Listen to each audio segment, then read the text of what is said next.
¿verdad? De continuar con este tema en el que creo yo que será muy importante poder saber lo que nosotros hacemos en la iglesia, ¿verdad? El por qué es importante entender el reino de Dios. Y la semana pasada yo les hablé de 5 puntos que deberíamos de entender para ser parte, ¿verdad?, de ese reino poderoso en el cual, ¿verdad?, muchos de nosotros ya estamos, ¿verdad? Y la primera, cuando encontramos, ¿verdad?, estas palabras que van relacionadas con el reino de Dios, encontramos, ¿verdad?, que son importantísimas, ¿verdad?, que nosotros las tomemos en cuenta. La primera que les enseñé fue nacer de nuevo. Y acuérdense en ese momento en que llega Nicodemo con el Señor y él le dice: sabemos que eres un hombre que viene de Dios, porque nadie puede hacer las cosas que tú haces, ¿verdad? Y bueno, Nicodemo, ¿verdad?, llega de noche porque tenía gran pena de que la gente lo mirara, de que estaba visitando a Jesús, que lo tenían, ¿verdad?, como un falso en aquel entonces, sobre todo en el medio, ¿verdad?, de la religiosidad que se movía en aquel entonces. Y cuando Nicodemo llega a ver a Jesús, le dice Jesús ciertas palabras que lo dejan, hermano, tambaleando y lo dejan pensando, ¿verdad? Y con la inteligencia y con la teología que tenía Nicodemo, no le entiende las palabras a Jesús. Y le dice: si quieres ver el reino, primero tienes que nacer de nuevo, le dice. Dice que le dice 2 cosas ahí. Y yo se las explicaba la semana pasada, de que una cosa es ver el reino y otra cosa es entrar al reino. Y mucha gente se queda en el ver el reino, pero no entra al reino. Le dice 2 cosas. Para ver, necesitas nacer de nuevo. O sea, si tú no comienzas a ver lo que está adentro de ese reino, definitivamente que nunca vas a hacer lo que el reino te indica que tienes que hacer. No sé si me doy a entender en esta parte. Porque cuando ves el reino, te das cuenta: y eso tengo que hacer. No me diga que tengo que perdonar. No me diga que tengo que cambiar. Pues sí, si quieres tener una vida santa, tienes que cambiar. Pero para entrar al reino, necesitas entonces ya dar el paso que sigue, que es nacer del agua y del espíritu. O sea, en otras palabras, comenzar a vivir una vida espiritual como la palabra te lo indica. Ahora es un proceso. Es un proceso porque dice de que habrá gente, cuando sale el sembrador a sembrar, dice que cae en ciertas tierras, y en la buena tierra que la Biblia habla es donde la semilla germina al 30, al 60 y al 100 por 1. Pero yo les voy a decir algo que es mi opinión personal. Pero en esta vida yo no creo que haya gente que vaya a dar al 100%. Quizás lo va a dar cuando ya se vaya a la presencia del Señor. Y me voy a explicar. Porque yo sé que ustedes ya estarán haciendo: no, yo me considero que doy al 100. No, hermano. Usted no da al 100 todavía. Yo no doy al 100. Porque hay cosas. Porque cuando hablamos de dar frutos, ¿a qué se está refiriendo la Biblia? Que supuestamente dice: algunos dieron al 30, otros al 60. ¿Por qué Cristo hace 3 divisiones?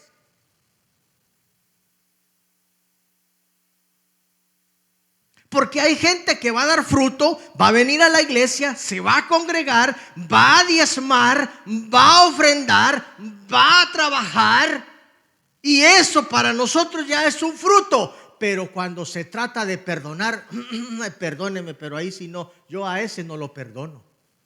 entonces no estás dando frutos al 100%. Te falta. No eres paciente, entonces no estás dando al 100% fruto. Eres enojado. ¡Ja! ¿Y quién te para cuando estás enojado? Hasta el perro y el gato se esconden cuando entra papá.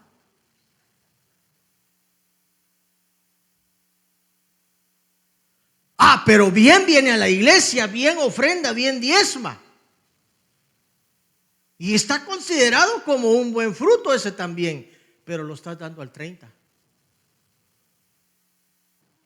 Pero cuando comienzas a entender la importancia de vivir una vida nacida del agua y del Espíritu, el Espíritu te dice tienes que cambiar.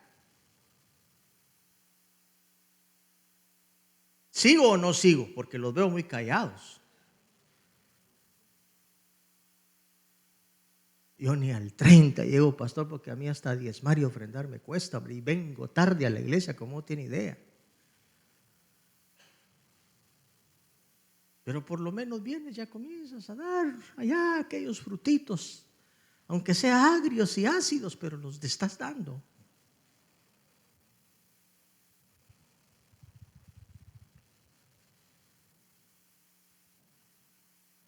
Y eso es el primer punto. Poder entender, poder ver qué es lo que va a pasar. Tener un corazón inocente fue la otra parte que vimos. Tener el corazón de un niño. Cómo actúa un niño. Cómo ve un niño la vida. Ay, hermanos, si fuéramos como niños, viviéramos mejor en la iglesia.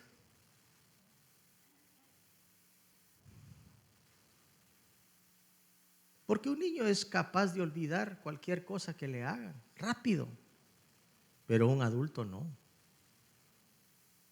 Hay gente que pasa por años, hermano, heridos, y no son capaces de poder olvidar aquel agravio que le hicieron. Y ahí van arrastrando toda la vida ese dolor en el corazón.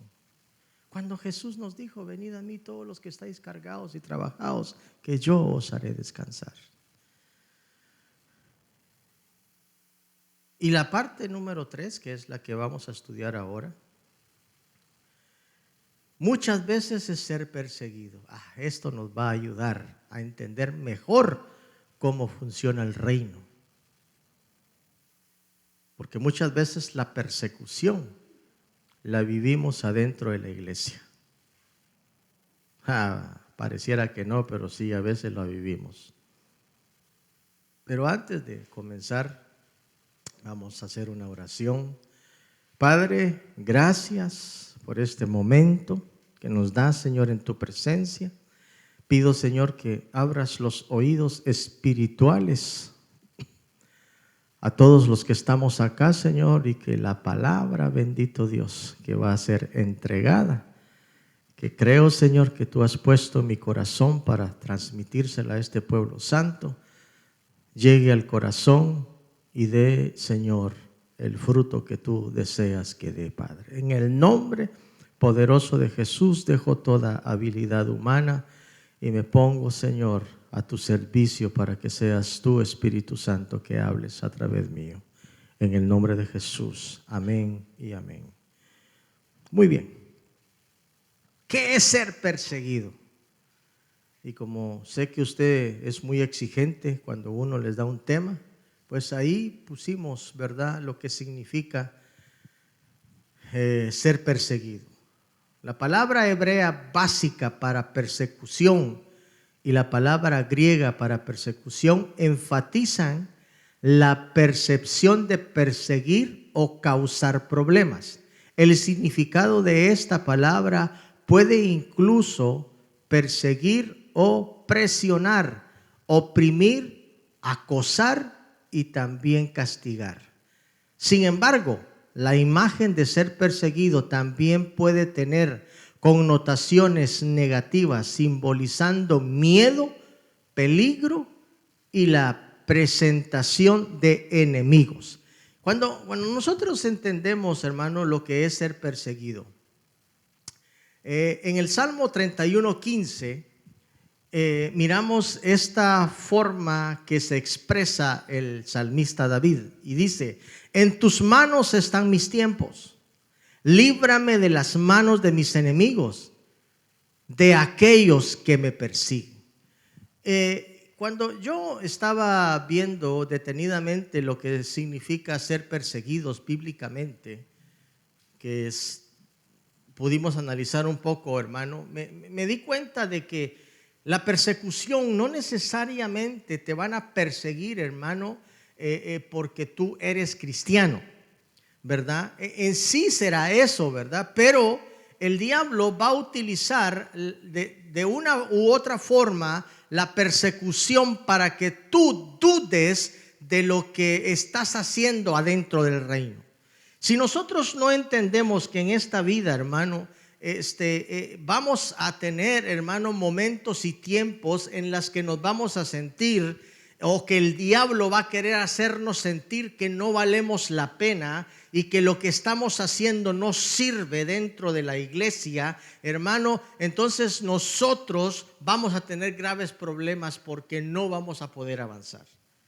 Si no entendemos que eso tiene que pasar, que eso tiene que suceder, que eso forma parte, hermano, del aprendizaje que tenemos que tener adentro de la iglesia. Mire, yo pude ver a través de esto que les leímos en este momento, que para mí la persecución en muchas ocasiones viene siendo parte como un bullying. Todos saben lo que es el bullying, ¿verdad?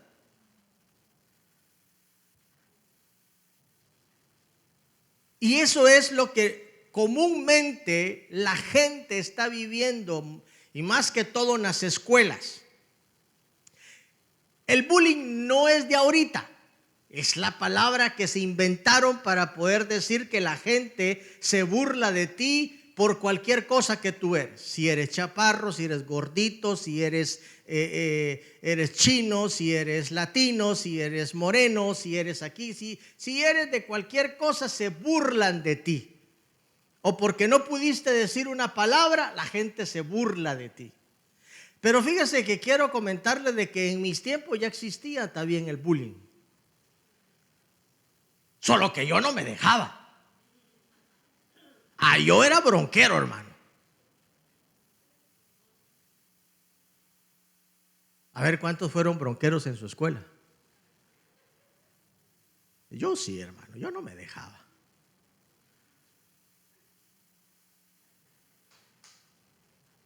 Allá decían a uno cuando uno se ponía así como gallo de pelea, ¿verdad? El que escupa aquí gana, ¿va? Y te ponían una mano aquí, ¿verdad? En las formas de como en los años 80 vivíamos. Hoy día la gente se quiebra por cualquier cosa que le hacen. Hoy día lastimosamente la gente, hermano, llora porque les están haciendo bullying. Y muchas veces, hermano, nos vamos a encontrar también en la iglesia esta situación, hermano, que mucha gente, hermano, no teniendo quizás el Espíritu Santo de Dios, llega y se comienza a burlar de lo que tú estás haciendo en la iglesia. Porque vienes a la iglesia, que porque estás tan temprano en la iglesia, que porque estás haciendo eso en la iglesia, que porque diezmas en la iglesia, que porque ofrendas en la iglesia, que porque estás sirviendo al pastor en la iglesia. Se burlan de todo. Y lo único que anda buscando el diablo es desanimarte en lo que tú estás haciendo, porque sabe de que si tú sobrepasas todo bullying o toda persecución que están haciendo en contra de tu vida, tú te vas a convertir más fuerte.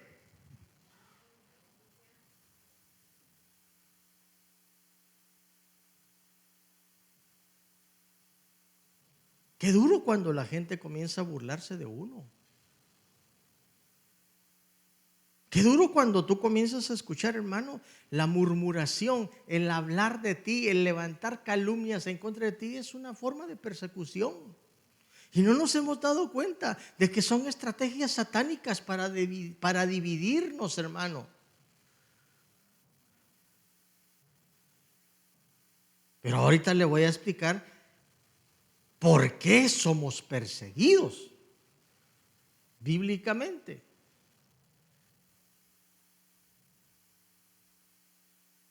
La persecución adopta diversas formas. Puede limitarse al abuso verbal, la burla y los insultos.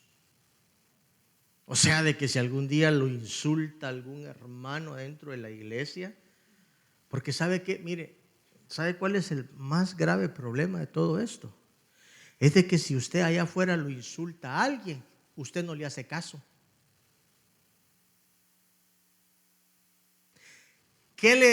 Cuando usted no conoce a la persona, y seamos honestos, y llega alguien y lo insulta, ¿usted qué le dice? Dios le bendiga, le dice uno. ¿Sí o no? ¿Sí o no? A ver qué dice. Los de este lado, ¿qué dicen? ¿Verdad que sí? Dios le bendiga. Pero si lo insulta uno en la iglesia, ¡ja! Ese va a saber quién soy yo ahora. Ese me las va a pagar. Porque no soportamos que alguien de aquí nos pueda decir una palabra que nosotros sentimos como insulto.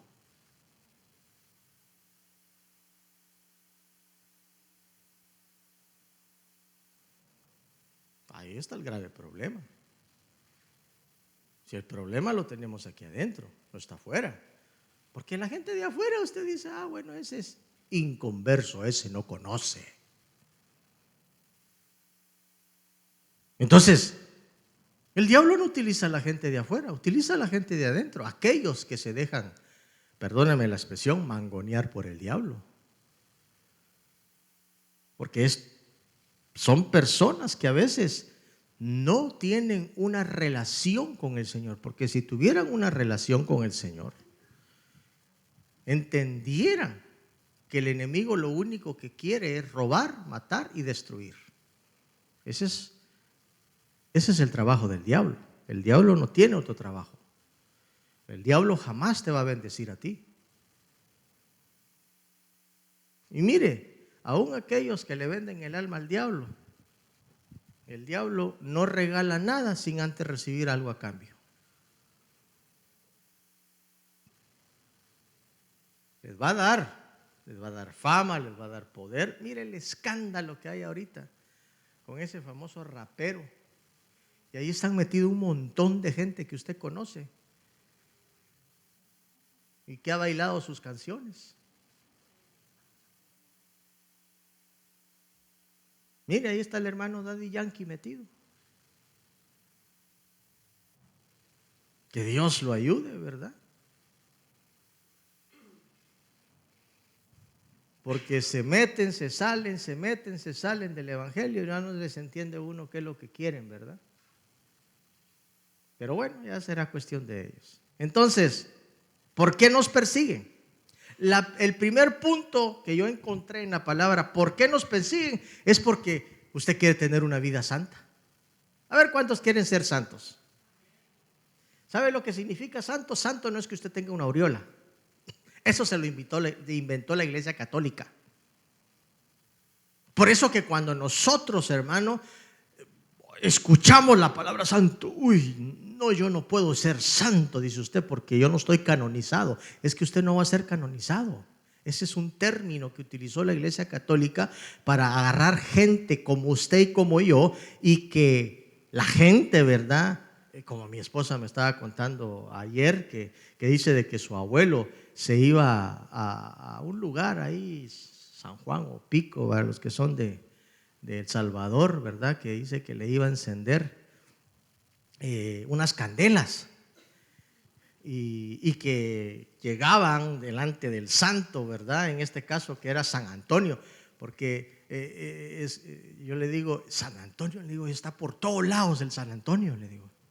Allá en Guatemala hay una ciudad que se llama San Antonio, allá en Estados Unidos, California, hay una ciudad que se llama San Antonio. Y yo les pregunto a todos los que están aquí de qué país vienen, van a decir, ay, también hay San Antonio allá en mi país, dicen, ¿verdad? Le digo yo, ese es famoso ese San Antonio, pero ¿quién fue este San Antonio? Le digo yo. Yo el único Antonio que conozco y no es santo es mi amigo que está en California, le digo yo.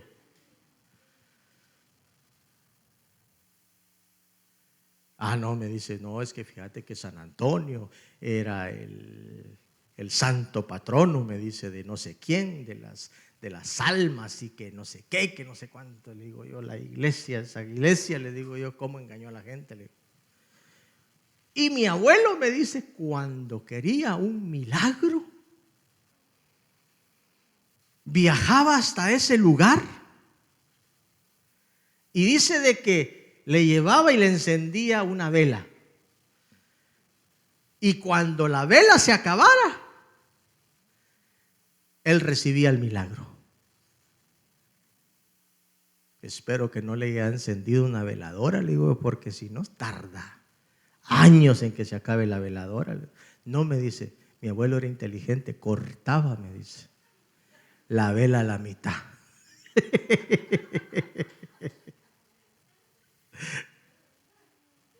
Y le ponía la vela para que se acabara más rápido. Y esos son los santos que mucha gente está adorando. Y cuando habla la palabra de que nosotros tenemos que tener una vida santa, todos saben que santo en la palabra, el término bíblico utilizado cuando se habla de santo, está hablando de ser una persona apartada. O sea, cuando nosotros comenzamos a entender lo que Dios nos está diciendo, entenderemos la oración de Jesús cuando Él le dice, yo te pido que los guardes de este mundo. Porque si Jesús hubiera visto de que corríamos peligro, yo creo de que en el momento en que venimos a sus pies, creo que de una vez nos sacan. Pero no. Porque tenemos un propósito por el cual Dios nos escogió y que ahora formamos parte del reino. Entonces, Él nos aparta para Él. Y ahí comienza nuestro proceso, nuestro caminar cristiano, en el que se va dando, hermano, evidencia de lo que has creído. Porque se tiene que evidenciar que eres cristiano. Y en algunos casos vamos a tener paciencia, porque hay algunos que van a cambiar de la noche a la mañana increíblemente, pero otros no. Por eso la importancia, mire, yo sé que hay personas aquí que ya están dando fruto al 60%, pero al 100% todavía no creo. Hay unos que ya están pegándole al 30%. Les está costando, pero ahí están. O sea, cuando yo le hablo del 30, 60 y el 100%, hermano, es porque he entendido en la palabra de que la vida espiritual, la vida del cristiano es un proceso de todos los días. Y yo sí quiero cambiar, yo sí quiero tener una vida, hermano, delante de Dios, que el día de mañana aparezca delante de Dios como obrero aprobado. Que me digan, pasaste.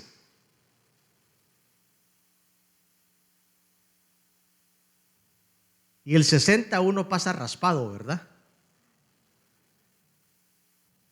Así que yo le sugiero que le pida al Señor que usted pueda dar frutos al 60% mínimo para poder alcanzar el 100%.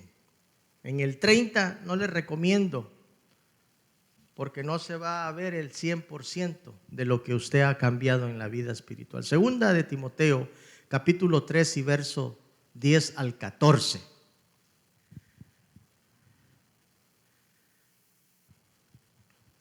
Miren lo que le dice el apóstol a Timoteo.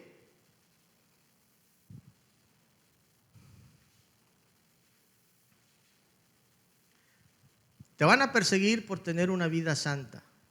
Mira lo que encontramos acá. Dice, pero tú has seguido mi doctrina, conducta, propósito, fe, longanimidad, amor, paciencia, persecuciones, padecimientos, como los que me sobrevino en Antioquía en Iconio, en Listra, persecuciones que he sufrido. Y de todo me ha librado el Señor. Y también todos los que quieren vivir piadosamente en Cristo Jesús padecerán persecución. Mas todos los que quieran vivir piadosamente recibirán persecución. Que se le quede grabado ese versículo. Verso 13. Mas los malos hombres y los engañadores irán de mal en peor, engañando y siendo engañados. Pero persiste tú en lo que has aprendido. Te persuadiste, dice, en lo que has aprendido y te persuadiste, sabiendo de quién has aprendido. Mas tú, mire la recomendación, persiste en lo que has aprendido. Cuando nosotros queremos entender lo que Dios nos está diciendo, la gran pregunta que yo le pudiera hacer a usted y que me hago yo mismo, ¿qué he entonces aprendido durante todo este tiempo en la iglesia? ¿Qué me han enseñado?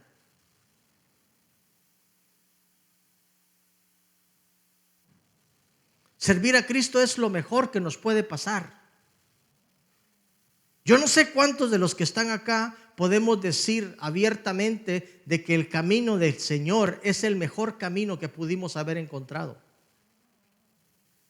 Él lo dice, hermano, en Juan 14:6, dice, yo soy el camino, la verdad y la vida, y nadie viene al Padre si no es por medio de Jesús.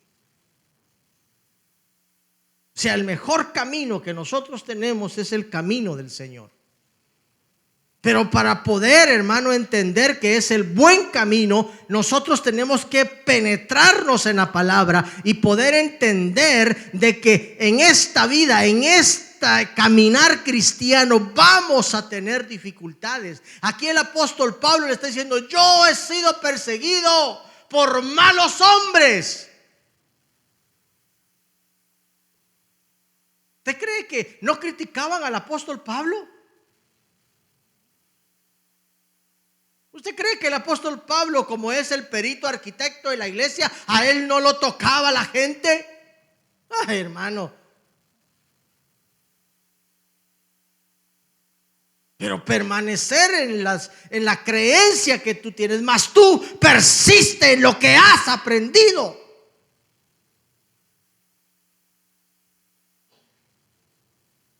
Jesús dijo, en este mundo tendréis tribulaciones, pero yo le he rogado al Padre para que salgan de ellas.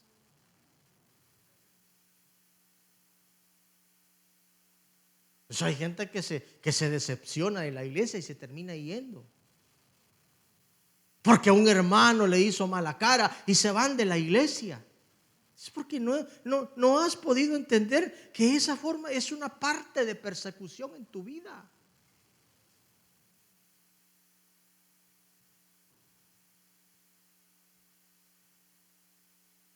Ahora, hermano, fíjese de que a mí me llama la atención, porque aquí el apóstol Pablo está diciéndonos algo increíble a través, hermano, del Espíritu Santo. Mire lo que escribe él. A él le llega ese mensaje y se lo manda a Timoteo para que él entienda. Le dice, pero tú has seguido mi doctrina. Le está diciendo a él lo que Timoteo es. Tú sigues mi doctrina. La buena conducta la tienes. ¿Tienes un propósito? ¿Había entendido su propósito? ¿Tienes fe? Longanimidad, amor, paciencia. Hermano, mire todo lo que le dice. Él ya había entendido lo que eran persecuciones, padecimientos. Mire, permítame imaginarme un poco esta escena. Digamos de que Timoteo le manda un WhatsApp a Pablo, ¿verdad? Y le dice: mira, maestro, esto es lo que me está pasando.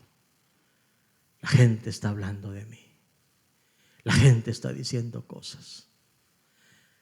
Como cuando nosotros vendimos, hermano, el templo. La gente se inventó un chisme, hermano, que ahí andaba un montón de hermanos espantados, ¿verdad? Pastor, usted de verdad se compró un Ferrari. ¿Y sabe qué fue lo que pasó, hermano? A veces digo que las redes sociales a veces son buenas y a veces son malas. Aquí tengo a Jonathan, que conoce a este hermano, que en ese momento que lo conocí no era pastor, ¿verdad? Hoy ya es pastor él, ¿verdad? Jorge Martínez se llama él. Y un día me dice Jonathan: Jorge lo quiere conocer, pastor, vamos y platiquemos. Vamos pues, le digo yo. Y entablamos una amistad con Jorge, ¿verdad? Y ahora pues el Señor ya lo tiene trabajando en su obra. Pero Jorge Martínez es un millonario. Y un día me invitó a ir a su casa. Ahí está Jonathan, de testigo. Y yo no sabía hasta qué extremo, ¿verdad?, tenía dinero. Y cuando llego a su casa, hermano, había un Ferrari, hermano, un Ferrari rojo. Qué bonito, hermano. Parqueado ahí afuera.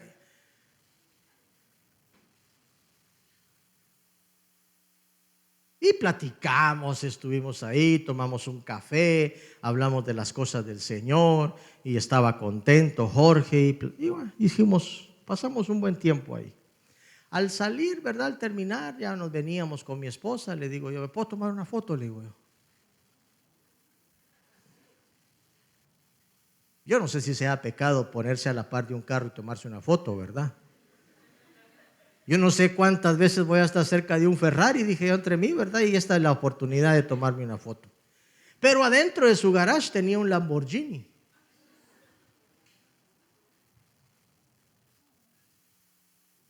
Y me dice: este es el de mi esposa y el que está ahí adentro es el mío, me dice. Un Lamborghini. Pero dije: no, solo con este que me tome, dije yo. Y me puse así, todo posero, yo hasta.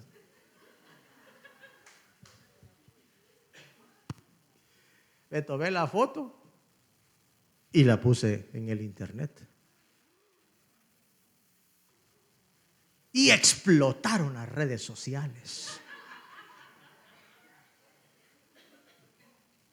El pastor se compró de verdad el Ferrari. ¿Sabe cómo duele que la gente se exprese de uno de esa manera? ¿Sabe por qué? Porque solamente están repitiendo lo que otros repiten. ¿Cuándo me ha visto usted en un Ferrari? Apenas en un carro blanco vengo ahí, hermano, que ya me está fallando, que ya necesito cambiarlo.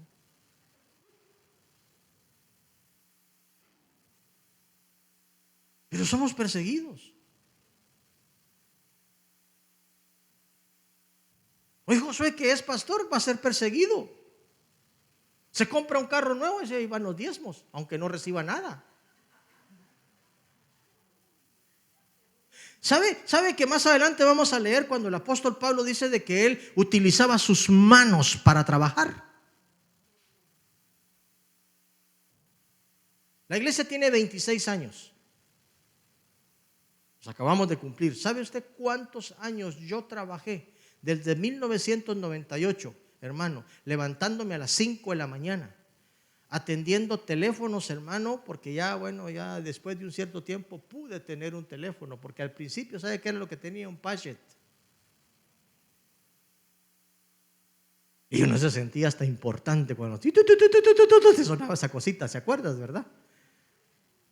Bueno, mis hijos y los de la edad de Yaromir, Pedro y todos ellos no vivieron el tiempo del Pachet. Uno se sentía importantísimo, aquí colgada la cosita, ¿verdad? Y sonaba y yo le miraba rápido. Uno se iba a los teléfonos públicos porque qué tu celular, ¿verdad? En aquel entonces eran aquellos tremendos celulares de estilo banano, hermano, ¿verdad? Que andaba la gente, que después andaba uno con tendinitis, ¿verdad? Porque le dolía el brazo de tanto cargar eso, ¿verdad?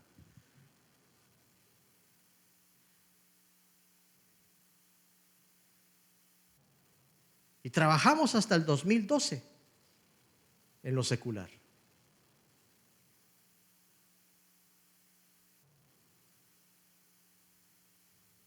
Y ya a partir del año 2007, 2005 más o menos, o ahí por en adelante, ya la iglesia ya tenía la capacidad de poderme dar un salario.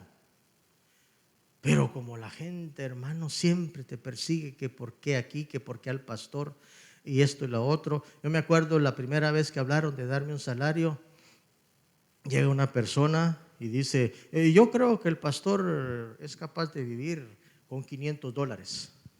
¿Quién vive con $500 en esta vida? Ni el bienestar social te da eso. Pero más sin embargo es la mentalidad de la gente. Tú tienes algo, ya cuando el Señor te comienza a bendecir, cuando el Señor te comienza a dar, entra la envidia en el corazón de la gente. Significa de que no tienen el fruto del Espíritu dentro de ellos, porque se enojan cuando Dios te bendice. ¿Cómo Dios no te va a bendecir si estás haciendo la voluntad de Él? ¿Cómo Dios, hermano, va a permitir que vivas toda tu vida, hermano, cuando dice de que Dios es un Dios de abundancia? Es no entender de que tú puedes vivir bien. De hecho, ya vivimos bien, pero muchas veces Dios nos va a dar abundancia, Dios nos va a dar más. Pero ¿sabes por qué es? Porque tú también estás aportando al reino de Dios. Todo lo que tú cosechas en el reino es para el reino. Ahora, por favor, entendamos la palabra. ¿Se acuerda de aquella parábola cuando aquel hombre que, hermano, tenía las cosas materiales en el corazón, dice, voy a agrandar esto, mis graneros, voy a hacerlos más grandes para poder acumular más, y cuando ya haya acumulado todo lo que yo quiera, entonces voy a descansar? Y le dice una palabra, necio, esta noche vienen por tu alma, le dice. ¿Sabes qué es lo más triste de todo eso? Que cuando tú y yo nos vayamos a la otra vida, no vas en ningún momento a llevarte nada. Se lo dejo a mis hijos. Tus hijos van a vender todo lo que tú le vas a dejar, hombre.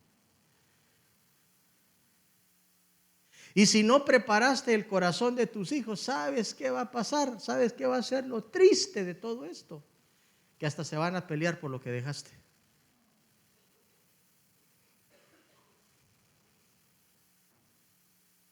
Yo se los he dicho a mis hijos. Yo tengo un patrimonio que hemos hecho con su madre, pero yo espero, muchachos, les digo, que no se me vayan a poner a pelear que no vayan a ser como aquel hombre que se estaba divorciando de la mujer. Y la mujer le dijo, nos divorciamos, pero es mitad, mitad. Perfecto, mujer, le dijo. No hay problema. Y todo lo que tenían en la casa lo partió a la mitad. El sillón, la cama, la mesa, hasta la casa partió a la mitad. Ahí está tu mitad.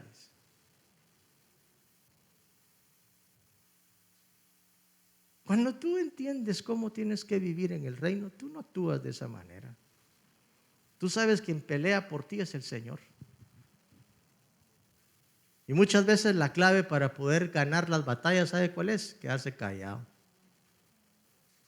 Permaneced quietos, dice Éxodo 14:14. mientras yo peleo por vosotros. Pero a veces no actuamos así.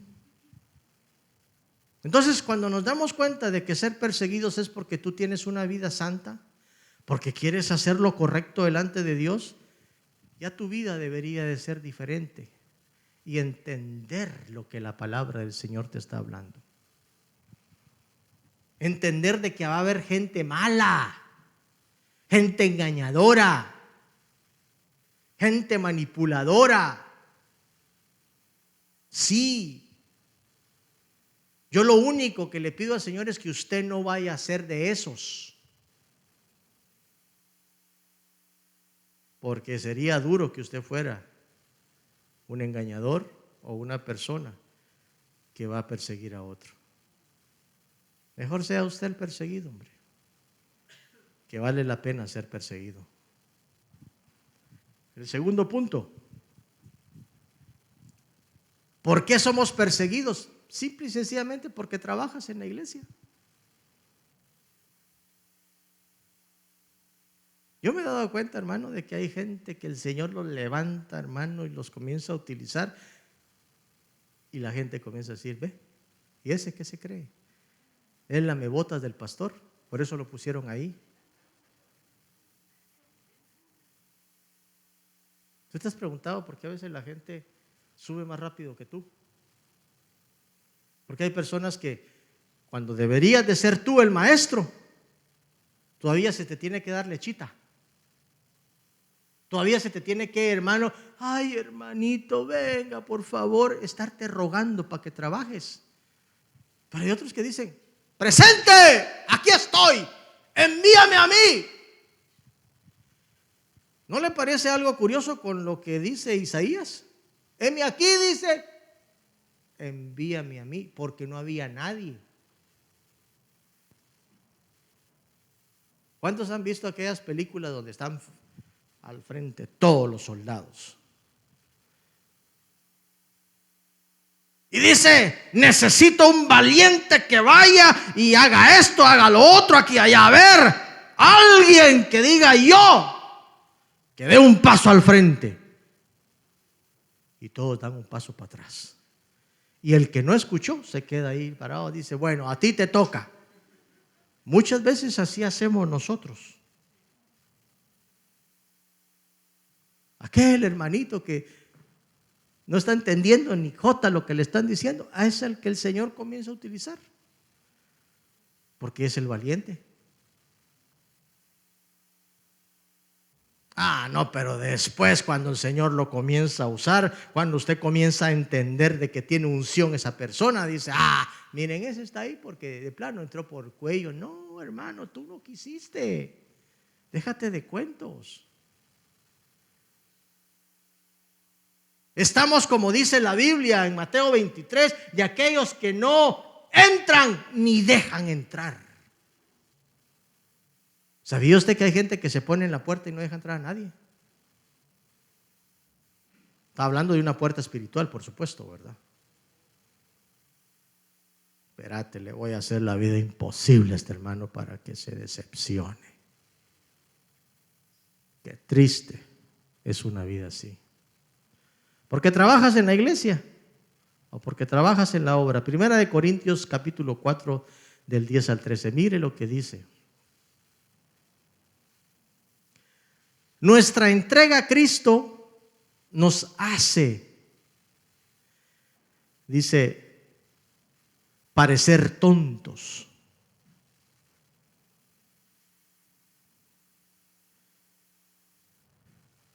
En cambio, dice, ustedes afirman ser tan sabios en Cristo. Nosotros somos débiles, dice. Pero ustedes son tan poderosos, dice. Ustedes los estiman, dice, a nosotros nos ridiculizan. Incluso ahora mismo, dice, pasamos hambre, tenemos sed y nos falta ropa para abrigarnos.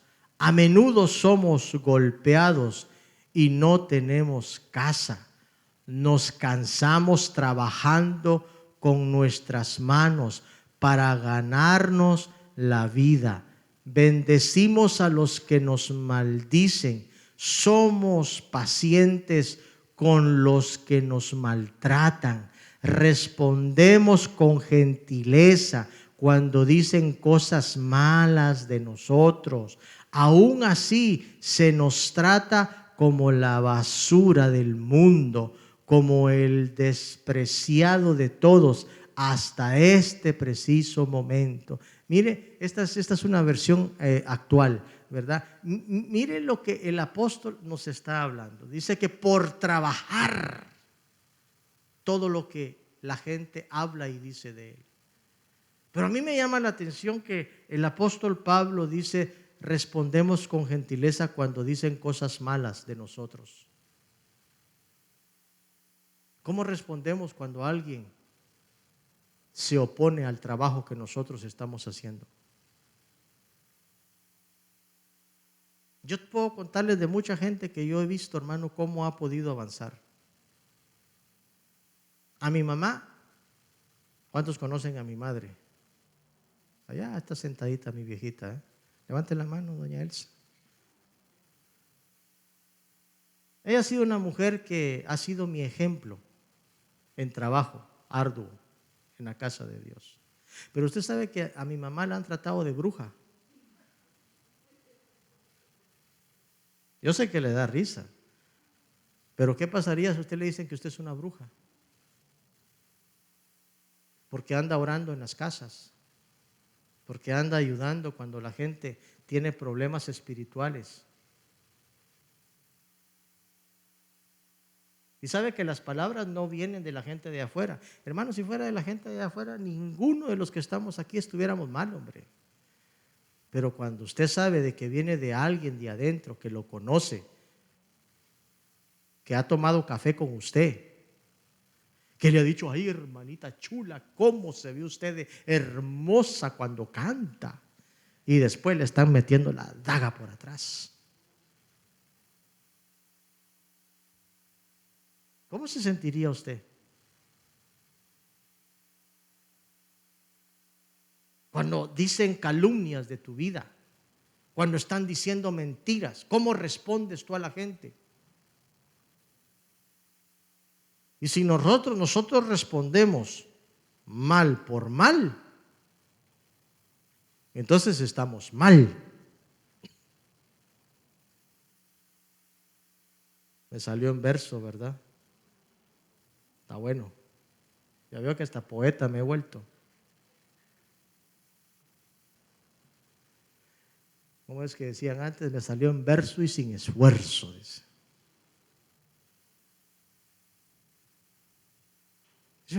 ¿Qué han dicho de ti?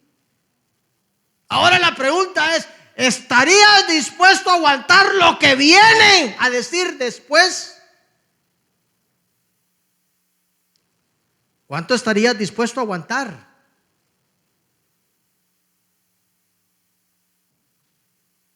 No, hermano, si por eso dice la Biblia que el evangelio es para los valientes y que solo los valientes arrebatarán el reino, dice. Sí, hermano, para entrar al reino no cree usted que le va a ser fácil. Conquistar este reino bendito del Señor es solamente para valientes. Es gente que entiende lo que hay que vivir. Aquí el apóstol Pablo está diciendo: miren todo lo que yo he tenido que decir. Bendecimos a los que nos maldicen. Y permítame, porque aquí les voy, hermano, porque cuando hablamos de maldecir es que alguien te venga y tú digas: oh, escucha, tú eres un maldito. No te van a decir eso. ¿Sabe lo que significa la palabra maldecir? Es decir, palabras no correctas. Es maldecir. O sea, en otras palabras, no están hablando bien, pues. Al entendido a señas, por favor, porque yo creo de que a veces la palabra maldito, sí, usted me dijo maldito. No, hermano, eso no. Pero te están maldiciendo con otras palabras y que no te has dado cuenta.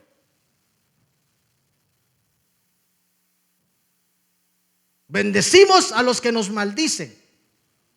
Aquellos que están diciendo cosas que no son de nuestro agrado, a esos tenemos que bendecirlos, porque esas son maldiciones.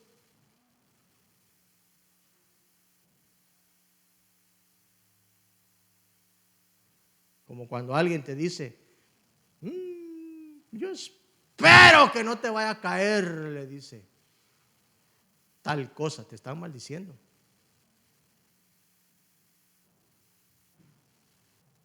Porque la connotación con la que nos están diciendo, hermano, la palabra, la tenemos que aprender a discernir. Y a veces nos toca, hermano, entender que hay gente, hermano, mala. Que hay gente, hermano, que no se va a tocar el alma para poderte decir 2, 3 palabras. Respondemos con gentileza cuando dicen cosas malas, dice, de nosotros, dice, aún, dice, así. En el último versículo que leímos, aún así se nos trata como basura del mundo. ¿Sabe lo que está diciendo ahí? Que nos desprecian.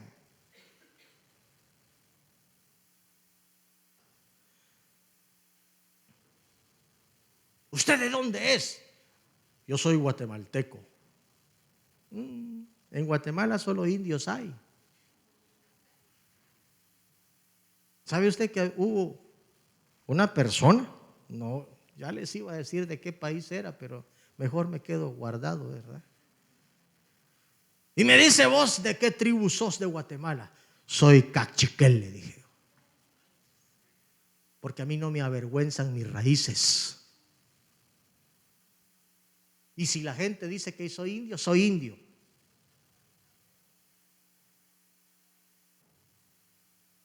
¿No me mirás la pluma? Le digo, aquí la tengo, mira. Soy puro Tecumán. Tecumán fue el héroe nacional de Guatemala, un indio cachiquel, que era el que gobernaba en el tiempo que llegó Pedro de Alvarado. Era tan inteligente Tecumán, pero tan inteligente, que creyendo de que matando al caballo mataba a don Pedro de Alvarado.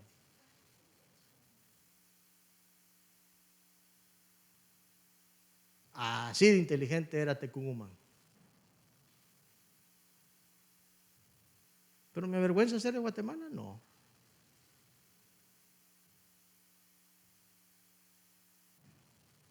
¿Sabe qué es lo que a mí me da más risa?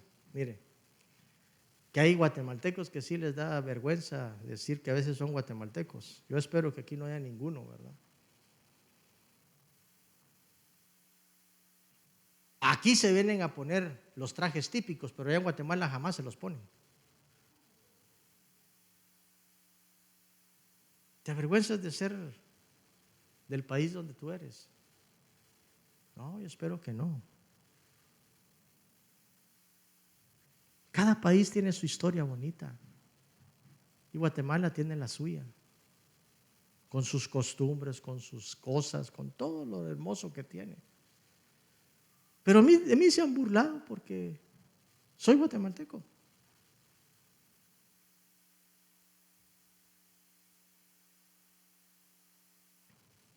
Porque hay países que se creen superiores a otros países.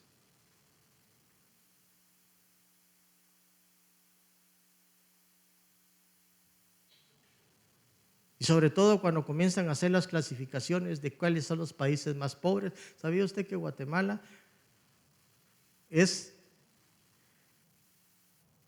no el antepenúltimo, sino el que le sigue el antepenúltimo de los países más pobres? Está la lista de los ricos y van bajando, y Guatemala está entre los últimos 3 de ser de los países más pobres.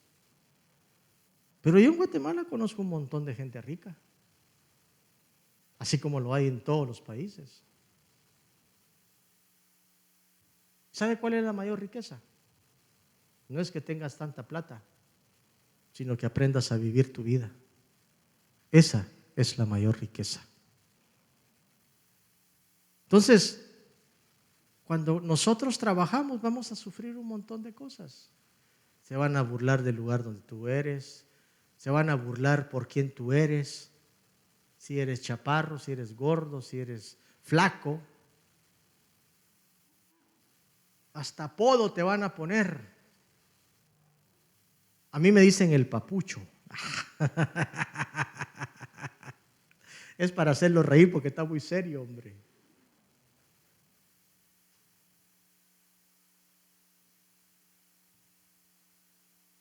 Nehemías.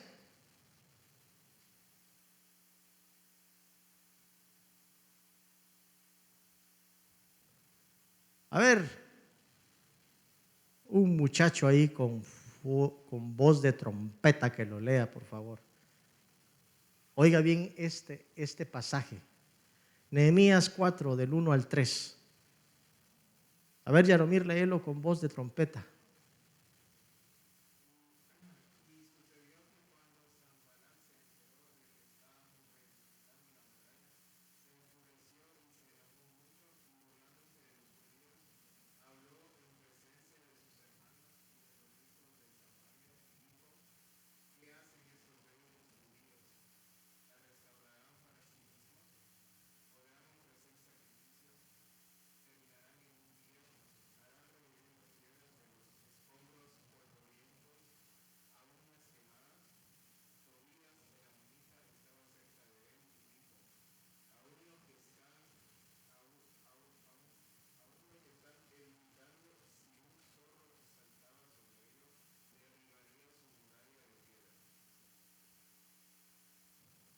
Ay, hermano, este versículo habla de pura burla hacia nuestra vida.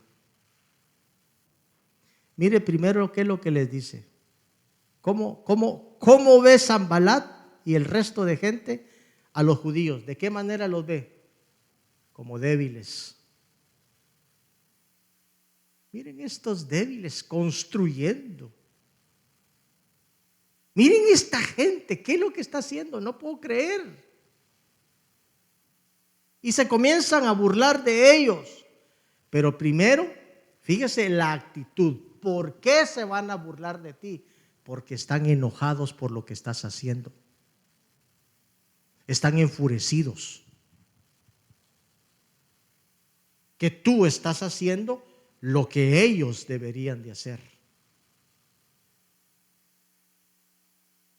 Y comienzan a burlarse. Y lo están construyendo para ellos mismos. No, hombre, pobres judíos débiles, tontos. Y se comienzan a burlar tanto que dicen, si una zorra entra. ¿Sabe cuáles son esas zorras? Aquellas expresiones que vas a escuchar. Uy, vos, mira lo que estás haciendo. Uy, no, la espiritual. Uy, no, el espiritual. ¿Cuántas veces no has escuchado esa palabra? Que muchas veces hiere el corazón.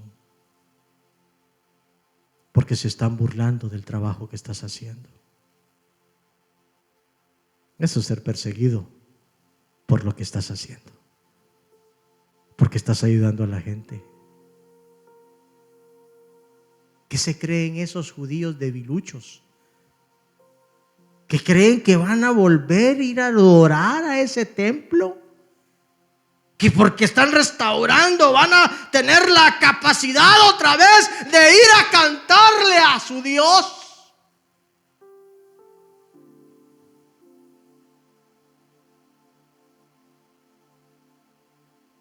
Lo que no sabe el diablo es de que sí. Tenemos la capacidad de poder avanzar en el reino.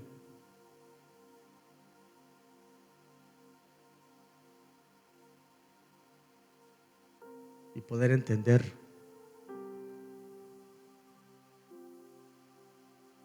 de que vamos a ser perseguidos en esta vida. La próxima vez que vuelvas a oír que alguien se burla y te dice cosas que pueden herir tu corazón, entiende de que el diablo no quiere que hagas la obra de Dios. y de una u otra forma quiere pararte de hacerlo.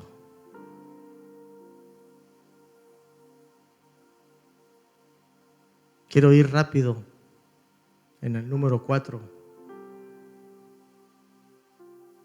porque quiero que esto te quede en el corazón. El número 4 es hacer la gran comisión. Todos conocemos lo que eso significa. ¿Qué es hacer la gran comisión? Una de las formas de ver el reino es entender lo que hay que hacer cuando nos transfieren del mundo a vivir en el reino.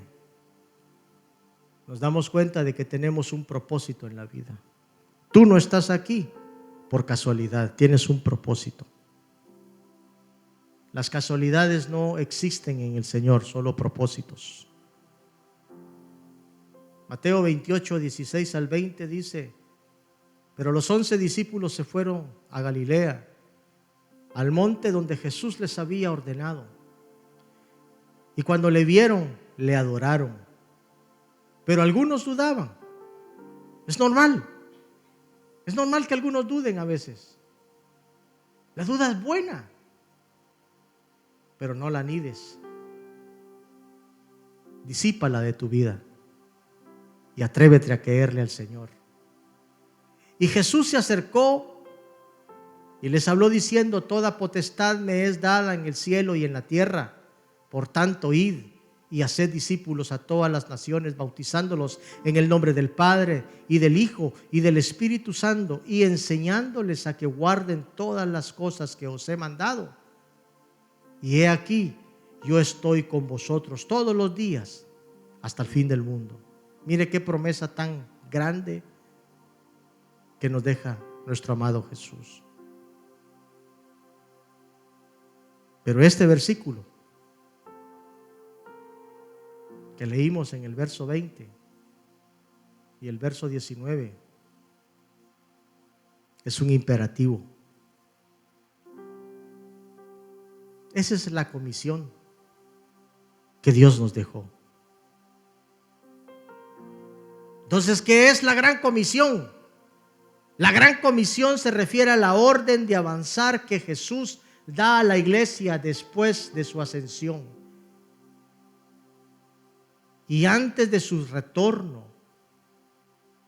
hasta que los cielos se abran y Jesús baje del cielo para juzgar a los vivos y a los muertos. Los cristianos tienen un trabajo que hacer.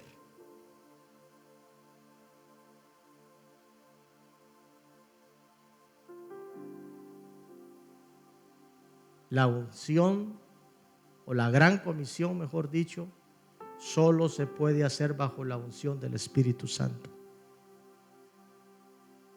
Por eso mire el punto número 1.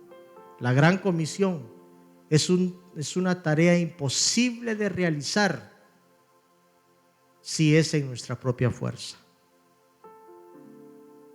Muchos hemos querido hacer el trabajo de evangelización con nuestros propios medios y no funciona así.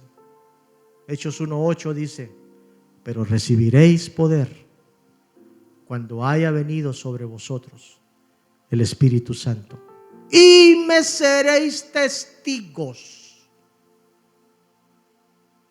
Y dice dónde vamos a ser testigos. Y aquí cubre todos los confines de la tierra.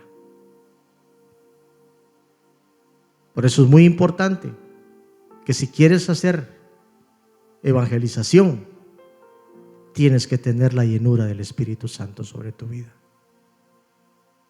Porque el Espíritu Santo es poder de Dios. ¿Sabe qué es lo que está faltando últimamente en la iglesia? Discípulos. Pero verdaderos discípulos. No aquel que hoy sí y mañana no. Y un discípulo es aquel que es obediente. Un discípulo es aquel que oye y hace. no solamente se queda en oidor, porque Santiago dice hay que ser hacedores y no solamente oidores. Ese es un verdadero discípulo.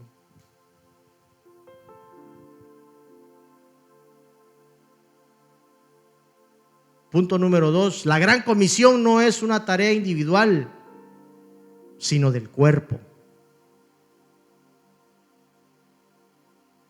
Somos responsables de hacer nuestra parte y de hacer discípulos en las esferas de influencia en la que Dios nos ha colocado. Sin embargo, la iglesia local es el medio y el fin de la gran comisión de Jesús. Póngame atención a esta parte que escribí. Cristo, cuando nos manda a hacer la gran comisión, en algunos casos hay gente que va a salir a otros países o se va a ir a otros lados y va a llevar el evangelio.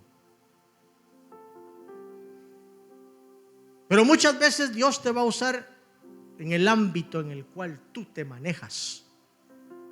Y cada persona que se cruce en tu camino será una persona que Dios quiere que tú ayudes y que le des el mensaje de salvación. Y la tarea es que cada uno de nosotros hagamos nuestro trabajo.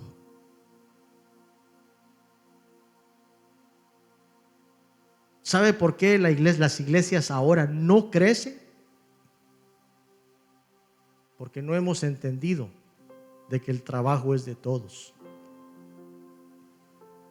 Y se lo dejamos a los líderes, a los pastores o al evangelista de la iglesia.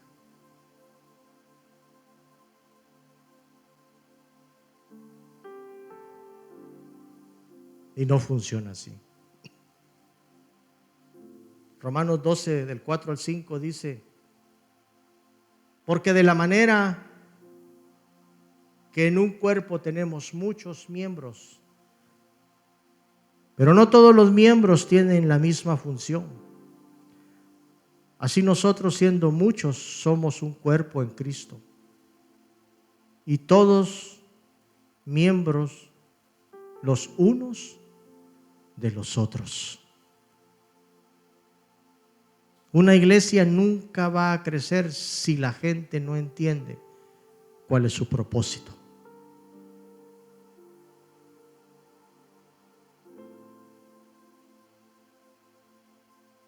Punto número 3.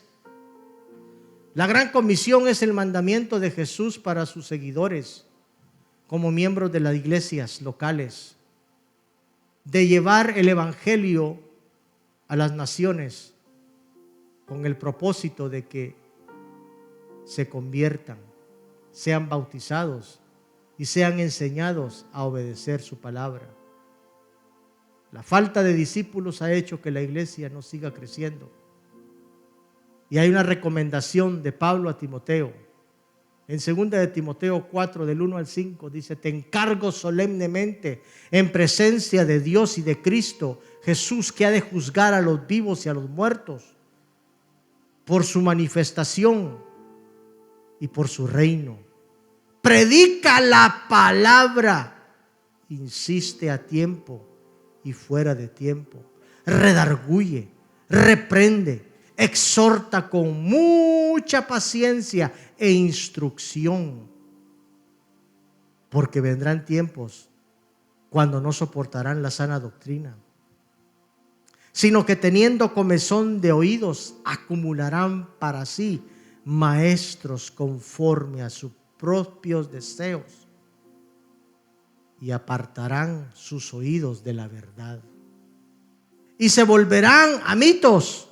Pero tú, mire la advertencia que le da, pero tú, sé sobrio en todas las cosas, sufre penalidades, haz el trabajo de un evangelista y cumple tu ministerio.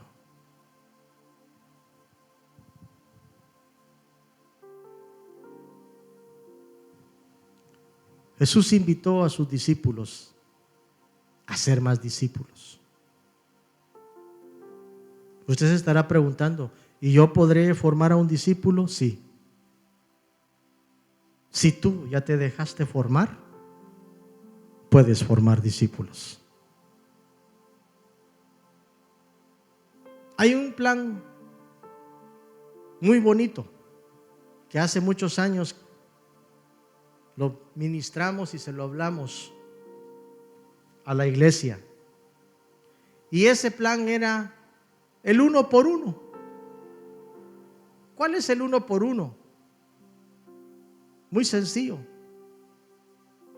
Tú traes a alguien a la iglesia y no lo sueltas hasta que tú veas que ya está formado.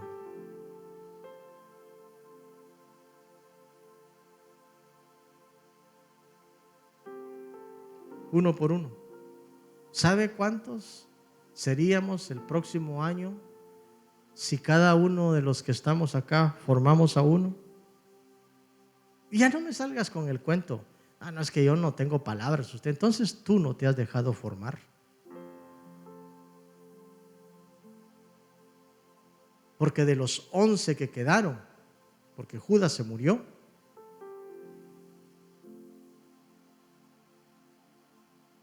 todos salieron y se formó la iglesia que hoy día está presente. ¿Sabe que nosotros somos fruto de esos 11 hombres? De esos que fueron y llevaron el evangelio a todos lados. Y desde ese tiempo para acá la iglesia ha sido perseguida. El diablo ha intentado, hermano, y se cumplen las palabras de Gamaliel, el hombre que le dijeron: mira, fulano, sutano y mengano están predicando, y dice que sabiamente este hombre les dice que más adelante Gamaliel viene a ser parte de las filas de Cristo. Le dicen: ¿saben qué? Dejémoslo, porque se acuerdan de fulano y sutano. Esos comenzaron su famosa religión y terminaron mal. No vaya a ser que Dios nos encuentre peleando con él, porque si no son de Dios, esto se desvanece.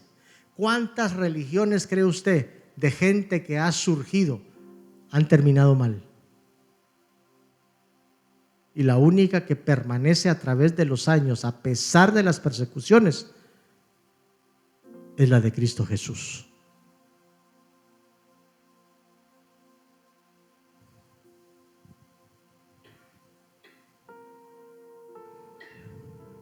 Tenemos la verdad. Y dice que la verdad, la verdadera verdad, es la que hace libre al corazón de la gente. Termino.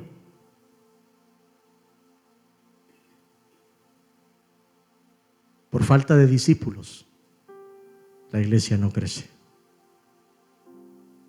La pregunta del $1.000.000 sería: ¿estarías dispuesto a ser discípulo?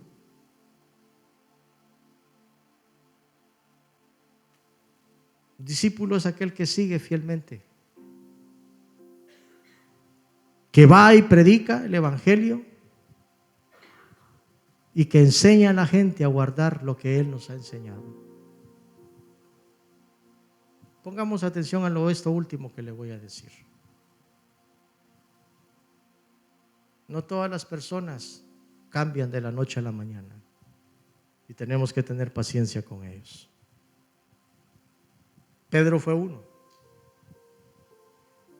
Pedro fue una persona que estuvo 3 años y medio con Jesús, desde que Él lo llamó en aquel momento donde Él estaba pescando. Le dice: Pedro,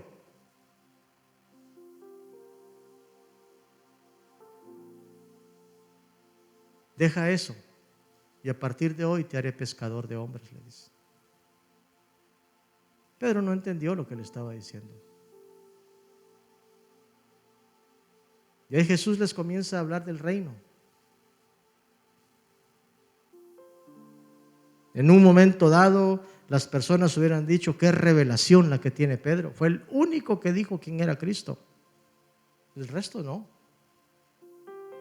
Después de aquella gran declaración, Jesús se le acerca. Jesús le dice: voy, les dice, a ser sacrificado. Y Pedro se le pone enfrente y él le llega a decir: ni se te ocurra, porque aquí estoy yo para defenderte. Apártate de mí, Satanás, le dice.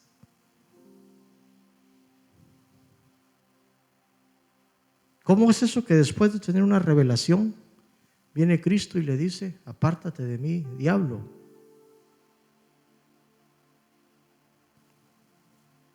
No aprendió nada durante los 3 años, porque cuando viene, hermano, ¿verdad?, aquellos hombres a atrapar a Jesús, viene Pedro y saca la espada y ¡fin!, le vuela la oreja al otro. Aunque los teólogos dicen de que la intención de Pedro no era quitarle la oreja, era matarlo, volarle la cabeza. Pero finalmente se hizo el quite y la oreja le cortó.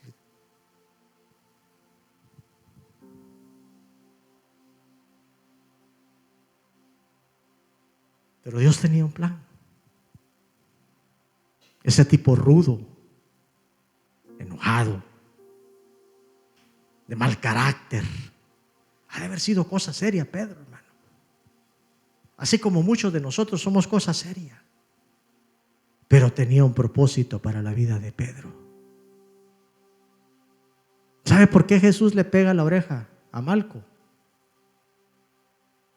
¿Sabe por qué Jesús le dice: Pedro, no se hace así? Le dice, y viene y le pega la oreja y se la deja mejor de como la tenía. Porque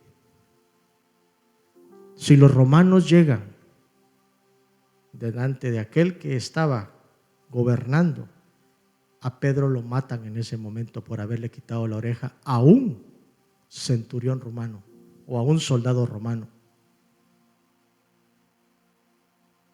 Entonces el plan de Jesús con Pedro se acaba. Hasta eso hizo Jesús. Pero antes de eso le dice: ¿sabes qué, Pedrito? Déjate de tanta cosa, hombre. Antes de que el gallo cante me vas a negar 3 veces, le dice. No, le dice, eso no va a pasar. Cuando atrapan a Jesús, ¡pum!, se dispersan todos. Y se cumple lo que dice la palabra: hiera al pastor y se esparcirán las ovejas. Todos estaban escondidos. Y comienzan a ver a Pedro, hermano, que se estaba calentando en una fogata, y le dicen: miren, ese estaba con Jesús. Si hasta habla igual que ellos, si hasta ve igual que ellos, hasta piensa igual que ellos. No, le dice, y yo no conozco. Y usted se puede imaginar esos signos que a veces ponen cuando la gente está hablando, puros asteriscos y pi, pi, pi, de todas las malas palabras, porque dice que lo maldijo.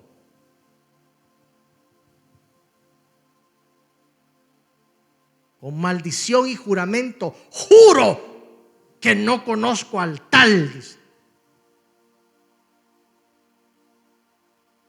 Cuando de repente oye el canto del gallo,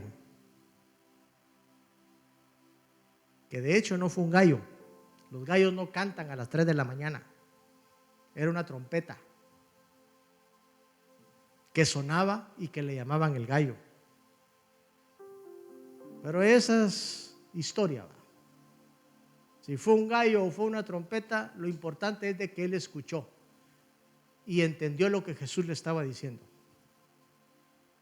Los gallos no cantan a las 3 de la mañana. Comienzan a cantar a partir de las 4, 4 y media en adelante. Ahí comienzan a cantar los gallos, porque a esa hora todavía están durmiendo.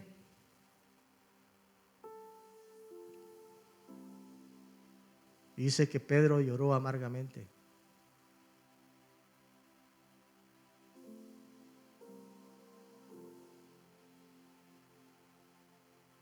¿Sabe usted ese encuentro? Cuando ellos estaban pescando, frustrados, echa las redes a la derecha. Y ese quien se cree, dice, hemos pescado toda la noche. Y sacan una de pescados y le dice Juan, es Jesús, le dice. Cuando se les presenta, ya en sus últimas apariciones, en sus últimas parucías, y le comienza a decir, Pedro, ¿me amas?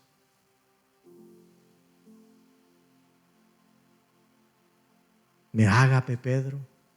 ¿Sabe cómo le respondía? Pedrito, te fileo, Señor.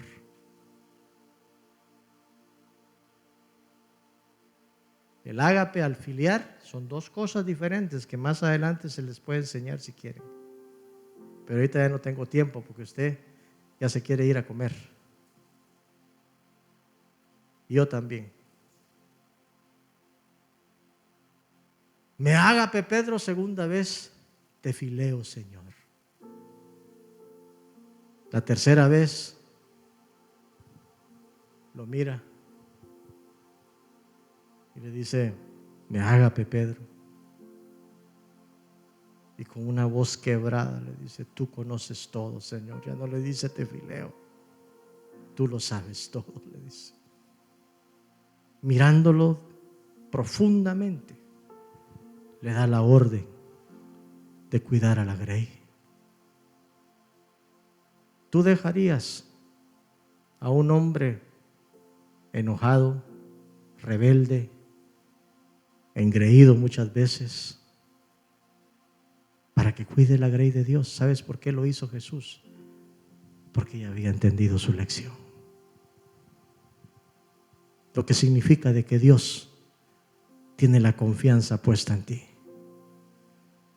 Y que muchas veces tu vida, la gente no da nada por ti, pero Dios da mucho por ti todavía.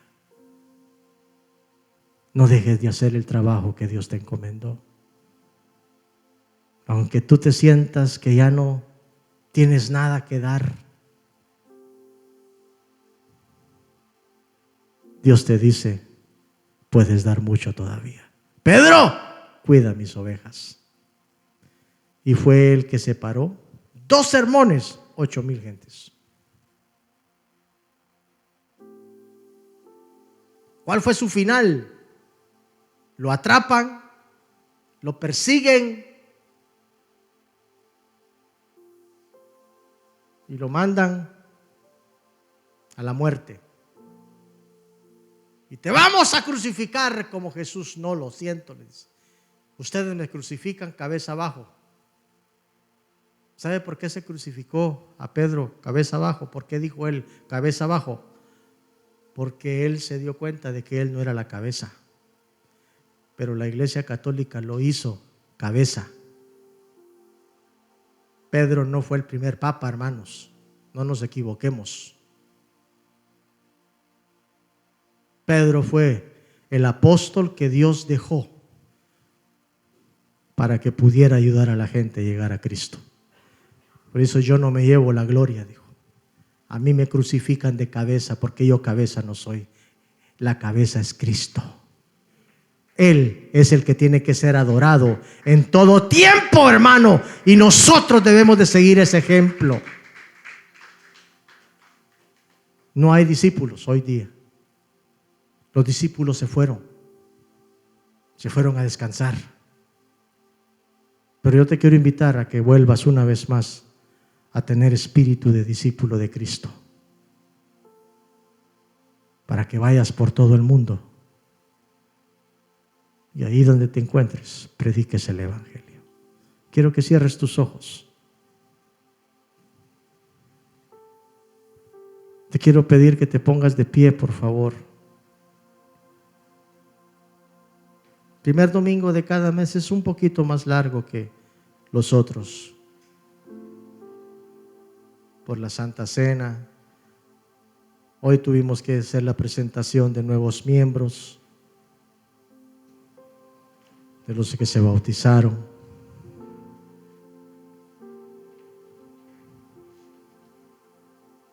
Pero la palabra es eficaz cuando la recibes en tu corazón. Yo quisiera que por un momento tú te pongas a pensar, ¿cuántas veces en tu vida te han perseguido, se han burlado de ti? Te han dicho cosas que no te han agradado escuchar. Forma parte del aprendizaje. Yo pudiera contarle tantas anécdotas que yo he vivido, pero a mí nada de eso me hace sentirme mal, porque yo sé la recompensa que me espera cuando esté ahí arriba. De un tiempo para acá comencé a hacer tesoros allá en el cielo y no aquí en la tierra. Sí, vivo bien, como usted también vive bien. Y vivo bien porque Dios me ha bendecido todo este tiempo.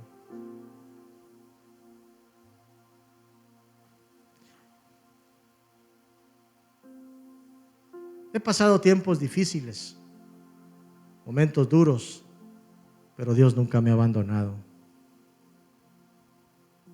El trabajo que he hecho en la obra del Señor no es en vano. Y yo te voy a dejar algo en el corazón. La obra que tú haces en la casa de Dios no es en vano. Aunque la gente piense otras cosas, lo que haces no es en vano. Que tú barras la iglesia, que tú limpies la iglesia, que tú trabajes en la cocina, que tú trabajes con los diáconos, que tú estés enseñando a los niños, que tú cantes aquí arriba, que tú prediques en un momento dado la palabra del Señor. Todo lo que hacemos en la casa de Dios no es en vano.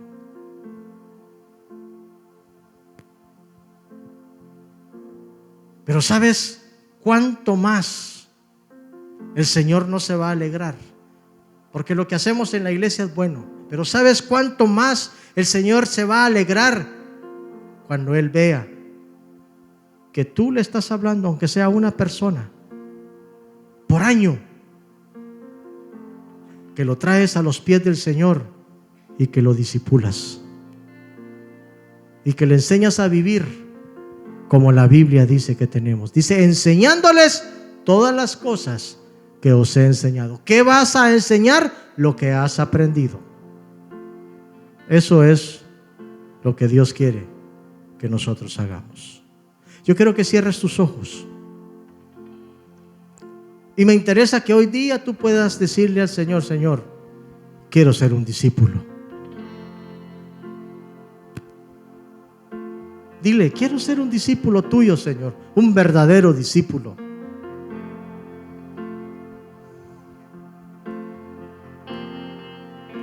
Creo que ya tienes la capacidad de serlo. Creo que ya tienes la capacidad de poder enseñar a otros. Con tus manos en alto oramos y decimos, gracias, Señor, por este momento especial que nos has permitido estar en tu casa. Vengo delante de ti, mi amado Dios, poniendo tu palabra.